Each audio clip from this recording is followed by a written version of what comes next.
అందరికీ నమస్కారం. Welcome to my channel cinema ముచ్చట్లు. మా ముచ్చట్లలో మీకు ఒక ఉపయోగకరమైన భాషకి సంబంధించిన దాని గురించి చెప్పాలనుకో. సామెత మనకి అందరికీ బాగా అలవాటు. ఏదైనా మనం మాట్లాడుతున్నప్పుడు ఒక సామెత దొర్లుతూ ఉంటుంది. అంటే అది అనుకోకుండానే అవ్వచ్చు, కావాలనే అవ్వచ్చు. మనం కావాలనే ఎందుకు ఆ సామెతని చెప్తామంటే, మన మాటల్ని ఎదుటి వాళ్ళకి కరెక్ట్గా అందించాలి అని అనుకున్నప్పుడు ఆ సామెతని చెప్తే వాళ్ళకి కరెక్ట్గా అర్థమవుతుంది అన్నట్టుగా అనిపిస్తుంది. అంటే సామెతలో అంత బలం ఉందన్నమాట. అంటే మీకు చెప్పాలనుకున్న మాటని 2-3 అర్థాల్లో వాళ్ళు అర్థం చేసుకుంటారేమో అన్న డౌట్ వచ్చినప్పుడు మీరు సామెతలు ఉపయోగిస్తే ఎగ్జాక్ట్గా దాన్ని ఎలా వాడారో అన్నట్టు వాళ్ళకి అర్థమవుతుంది. అలాగే సామెతలకి ఇంకా ఎక్స్ప్లెయిన్ చేయాలనుకుంటే వీటిని లోకోక్తులు అని కూడా అంటారు. ఇంగ్లీష్లో వీటిని ప్రోవర్బ్స్ అని అంటారు. ఇవి ఎక్కడ వాడతామంటే మన ప్రజల భాషల్లో మరలా వాడబడే వాక్యాలు అన్నమాట అవి. వీటిలో భాషా సౌందర్యం, అనుభవ సారం, నీతి సూచన, హాస్యం కలగలిపి ఉంటాయి.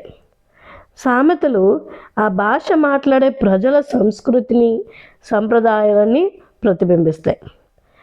దీనికి సామెత లేని మాట ఆమెత లేని ఇల్లు అని కూడా సామెత చెప్తారు. అంటే ప్రతి ఒక్కరికి ఈ సామెత అన్నది ఒక్కటో రెండో కూడా కనీసం తెలిసి ఉంటాయి అన్నమాట. ఈ సామెతలు ఎలా ఉపయోగపడతాయంటే, మనం వండుకున్న వంట పదార్థాల్లో మనం తిరగమోత అంటే పోపు పెడతాం కదా, అది ఇంకొంచెం ఫ్లేవర్ యాడ్ అవుతుందని మనం పోపులు పెట్టుకుని తింటాం. అలాగే మనం మాట్లాడిన మాట తాలూకు భాషకి అందం చేకూరాలని ఈ సామెతలు వాడుతూ ఉంటారు అన్నమాట. సామెతల్ని ఎవరో ఒక రచయిత రాశారు అన్నది కరెక్ట్ కాదు. అంటే అది పాతకాలం నుంచి ఎవరో ఏదో మాటల్లో అనుకున్న మాటని, ఆ సందర్భానికి సరిగ్గా సరిపడే మాటని మళ్ళీ అలాంటి సందర్భాలు ఎక్కువగా వస్తున్నప్పుడు వాళ్ళు అన్నట్టు అని చెప్పి కొంచెం మాటల్లో అలాగా ఆ డైలాగ్ మాట ఆ పదాలని వాడుతుంటారు. అలా తరాల నుంచి అలా ఎక్కువ మందికి వ్యాపించిపోతాయి. ఆ మాటలు ఏంటంటే ఎక్కువ సందర్భాల్లో వాడే మాటల్ని మనం సామెతలుగా పరిగణించుతాం. ఇవి కొన్ని అయితే నిప్పు లాంటి నిజాలు ఉంటాయి, కొన్ని అయితే ఒక నిరూపిత వాక్యాలు సత్యాలు అవుతాయి, కొన్ని ఆచరించదగ్గ సూక్తులు కూడా ఉంటాయి. సామెతలు వాడితే ఆ మాటకి కానీ ఆ స్పీచ్కి కానీ అందం వస్తుంది. అంటే దీపాలు లాంటివి మాట. ప్రసంగానికి అవి దీపాలు లాంటివి, అవి కాంతిని ఇస్తాయి. సామెతలో ధ్వని ఉంటుంది. ఆ సామెతను ప్రయోగిస్తే పాలల్లో పంచదార కలిపినట్లు ఉంటుంది. సామెతలు సూత్రప్రాయంగా చిన్న వాక్యాలుగా ఉంటాయి.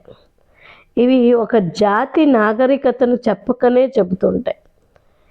ఇవి పూర్వుల అనుభవ సారాన్ని తెలియజేసే అమృత గుళికలు. అంటే ఒకటి ఎగ్జాంపుల్ చెప్పచ్చు మనకి. ఆకలి రుచి ఎరుగదు, నిద్ర సుఖం ఎరుగదు. ఇది ఎందుకు చెప్పారంటే, మనం పూర్వులు ఎవరో బాగా ఆకలేసినప్పుడు ఏ గడ్డి పెట్టినా చక్కగా ఆవురవురమని తిన్నప్పుడు అప్పుడు వాళ్ళు కనిపెట్టిన సత్యం ఇది. ఆకలి రుచి ఎరగదని వాళ్ళు అప్పుడు చెప్పారనమాట. అలాగే బాగా నిద్ర వచ్చినప్పుడు అలసిపోయి బాగా కష్టంలో కానీ అలసిపోయి కానీ ఉన్నప్పుడు మనం పట్టుపరుపులే కావాలని అనుకో, నేల మీద రాళ్ళ మీద ఎక్కడ పడితే అక్కడ మంచిగా నిద్రపోతాం. అది కూడా దాన్ని అనుభవంతో చూసిన మనుషులు ఇలాంటివి సామెతలుగా చెప్తుంటారు. సో ఈ సామెతలు మనం ఎంత ఎక్కువ తెలుసుకుంటే అంత ఎక్కువ మనం మన భాషని పెంచుకున్నట్టు అని అర్థం అన్నమాట. సో ఇలాంటి సామెతలు నేను మీకు ఒక్కొక్కటి మీకు దాని తాలూకా విశ్లేషణతో పాటుగా మీకు చెప్పాలనుకుంటున్నాను. సో ఫస్ట్ నేను స్టార్ట్ చేసేది మనం ఆల్ఫబెటికల్ ఆర్డర్లో వెళ్ళిపోవాలి అనుకుంటే ఆతోటి స్టార్ట్ చేస్తాను. ఆతో వచ్చేది ఫస్ట్ మనం ఉపయోగపడేవి, ఇప్పుడు ప్రజెంట్ జనరేషన్కి ఉపయోగపడే పాత సామెతల నుంచి స్టార్ట్ చేద్దాం అనమాట. అంత్య నిష్ఠూరం కన్నా ఆది నిష్ఠూరం మేలు అంటారు. అంటే మనం ఎవరికైనా ఏదైనా చెయ్యాలనుకున్నప్పుడు చేయలేమని మొహమాట పడిపోయి ఆ చేయలేని పనిని మనం దిగిపోయిన తర్వాత చేయలేకపోయి వాళ్ళని ఇబ్బంది పెట్టి మనం ఇబ్బందుల్లో పడే కన్నా మనం ముందుగానే వాళ్ళకి ఆ విషయాన్ని తేల్చిస్తే, మనం ముందుగానే డెసిషన్ తీసుకుని మనం చెయ్యలేమని తేల్చి చెప్పేస్తే మంచిది అని ఇది అర్థం అన్నమాట. మనం ఇది చాలా మటుకు నేర్చుకోవాలి. మనం ఒక్కొక్కసారి దగ్గర వాళ్ళతోటి మొహమాటాల్లో పడిపోయి మనం వాళ్ళకి మాట ఇచ్చేసి తర్వాత చేయలేకపోతే వాళ్ళ దగ్గర మాట పడతాం. ఒకవేళ చేస్తే మనం ఇబ్బంది పడతాం. అలాంటి సందర్భాల్లో ఈ సామెతని మనకి పెద్దవాళ్ళు చెప్తుంటారన్నమాట. నువ్వు అంత్య నిష్ఠూరం పడే కన్నా ఆది నిష్ఠూరం, చేసిన తర్వాత మాట పడే కన్నా చెయ్యక ముందే మాట పడితే మంచిది అని అర్థమాట. రెండోది, అందని పనులకు అర్రులు చాచినట్లు. అంటే ఏంటంటే మనకి తీరని కోరికలు, అవి తీరవని తెలుసు, కానీ కూడా దాని మీద ఆశ ఉంటుంది మనకి. ఆశ పడే వరకు పర్వాలేదు, కానీ ఇంకా అది ఎలాగైనా సాధించేద్దాము, అది తీరకపోతే నాకు జీవితం లేదు అనుకునే ఆలోచన ఉన్న వాళ్ళని ఈ సామెత చెప్తారన్నమాట. మనం అందదు అని తెలిసినప్పుడు అందని ద్రాక్ష పళ్ళకి చేతులు పెట్టి ప్రయత్నం చేయకూడదు. దానివల్ల మనకి అలసటే మిగులుతుంది తప్పితే పండు దొరకదు.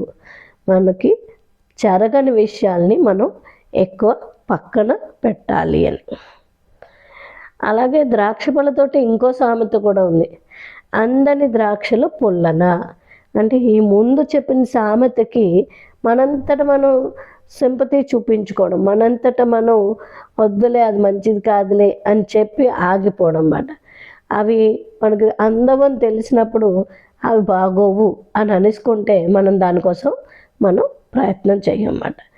అవి బాగుంటాయి అని అన్నప్పుడు ఆశ కలుగుతుంది అవి చెయ్యాలని. కాబట్టి మనకు అందని ద్రాక్ష పళ్ళు అవి పొల్లగుంటాయి మనకెందుకు అని అనుకుని వదిలేసుకున్నా అంటే అది మంచిది అని అర్థం. అందితే సిగ, అందకపోతే కాళ్ళు. ఇది ఎక్కువ స్మార్ట్ పీపుల్ చేస్తూ ఉంటారన్నమాట. ఏంటంటే మనం అవసరం దొరికినప్పుడు మనం మనుషుల్ని వాడుకోవాలనుకున్నప్పుడు వాళ్ళని వాడేస్తాం. అదే వాళ్ళు కానీ మనకు లొంగకపోతే, వాళ్ళ వల్ల మనకు ఆ పని అవ్వలేకపోతే వాళ్ళు కాలు పట్టేసుకుంటామన్నమాట. ఇది ఓవర్ స్మార్ట్ పీపుల్ చేస్తూ ఉంటారు. దొరికిపోయినప్పుడు దొరికిపోతారు, కానీ వాళ్ళ పని జరిపించేసుకుంటారు అన్నమాట. మనకి వాళ్ళ అవసరం ఉన్నది అని అన్నప్పుడు వాళ్ళ జుత్తు మన చేతిలో ఉన్నదని చెప్పి చాలా గర్వంగా ఫీల్ అవుతూ ఉంటారు, వాళ్ళని తోలనాడుతూ ఉంటారు. కానీ వాళ్ళు దొరకనప్పుడు, వీళ్ళ అవసరం వాళ్ళకి వచ్చినప్పుడు అప్పుడు ఏం చేస్తారంటే వాళ్ళు కాలు పట్టేసుకుంటారు. ఇది దీనికి వాడతాం అన్నమాట. ఇంకోటి ఫన్నీ సామెతలు కూడా ఉంటాయండి, సరదాగా పెడుతుంటారు అన్నమాట అవి. అందులో ఒకటి మీకు చెప్తాను. అంబలి తాగేవాడికి మీసాలు ఎక్కువ పెట్టేవాడు ఒకడు అని. అంటే అర్థం ఏంటంటే ఇప్పుడు అంబలి తాగడం అని కాదండి, ఎవరైనా పనికిరాని పని చేస్తున్నప్పుడు ఆ పనికిరాని పనికి కూడా సపోర్ట్ చేసేవాళ్ళు, లేకపోతే ఎవరైనా మినిమం చేయాల్సిన చిన్న పని చేస్తున్నప్పుడు వాళ్ళకి కూడా ఎక్కువ సపోర్ట్ ఇచ్చేయడాన్ని ఈ సామెత చెప్తారన్నమాట. అంటే ఒక బాగా మీసాలు ఉన్న అతను అంబలి తాగుతున్నాడు, అంబలి వాడి కడుపు కోసం వాడు తాగుతున్నాడు, వాడి ఆకలి కోసం వాడు తాగుతున్నాడు. అలాంటి వాడు పక్క వాళ్ళని పిలిచి నా మీసాలకు అంబలి అంటుపోతుంది, నువ్వు మీసాలు ఎత్తిపెట్టు అన్నాడట. అంటే అన్ని చిన్న చిన్న వాటికి కూడా సపోర్ట్ అడగడం, పనికిరాని వాటికి సపోర్ట్ అడగడం చేసే వాళ్ళని చూసి ఈ అంబలు తాగేవాడికి మీసాలు ఎత్తి పెట్టేవాడని సామెత చెప్తుంటారు. ఇంకోటి, అందరూ శ్రీ వైష్ణవులే, బుట్టలో చేపలన్నీ మాయం. అంటే దొరకకుండా దొంగతనం చేసే వాళ్ళని మనం ఇలాంటివి చెప్తాం. మనం చూస్తుండగానే మన ఫ్రెండ్స్ అందరూ కూర్చుంటాం, 5-6 కూర్చుంటాం. అందులో 5 కోకోకోలా బాటిల్స్ పెట్టుకున్నాం. ఒకడో సైడ్కి వెళ్ళిపోయి ఆ బాటిల్ తాగేసి వచ్చేసి కామ్గా కూర్చుంటాడు. కూర్చుంటే అక్కడ ఆ బాటిల్ ఒకటి తగ్గింది అని అందరికీ తెలుస్తుంది. కానీ ఎవడు మట్టుకు వాడు నేను కాదని చెప్తారు. ఇది సరదాగా ఫన్నీగా చేసిన వాడైనా నేను కాదని ఒప్పుకోకుండా కూర్చుని కాసేపు ట్రిక్ ప్లే చేస్తున్నప్పుడు ఇలాంటి సామెతలు చెప్తాం. నేను చేయలేదు అంటారు, కానీ ఎవడో చేస్తేనే కదా అది మిస్ అయ్యింది అని చెప్పడం అన్నమాట. అంటే అప్పట్లో వైష్ణవులు ఎవరు చేపలు తినేవారు కాదు. అందరూ వైష్ణవులే కూర్చున్నారట అక్కడ, కానీ చేపలు మాయమైపోయాట. అంటే ఎవరో తిన్నారు, అది తెలుసు, కానీ వాళ్ళు దొరకకుండా ఉన్నారు. ఇలాంటి సామెతల్ని మీకు మళ్ళీ రోజు మీకు వినిపిస్తూ ఉంటాను. సో పార్ట్ 1 ఇది, next to be continued. Stay tuned to so many Telugu ఉపయోగపడే సామెతలు మీకు రోజు ఇలాంటివి వినిపిస్తుంటాను. Stay tuned. ఇవి నచ్చితే ఒక కమెంట్ కొట్టండి, మీకు ఒక లైక్ కొట్టండి, మీకు కావాలి అని తెలుస్తుంది. ఇంకా మీకు చెప్తుంటాను. Please like, share and subscribe. మీకు నచ్చితేనే లైక్ చేయండి, నచ్చితేనే సబ్స్క్రైబ్ చేయండి, నచ్చితేనే షేర్ చేయండి.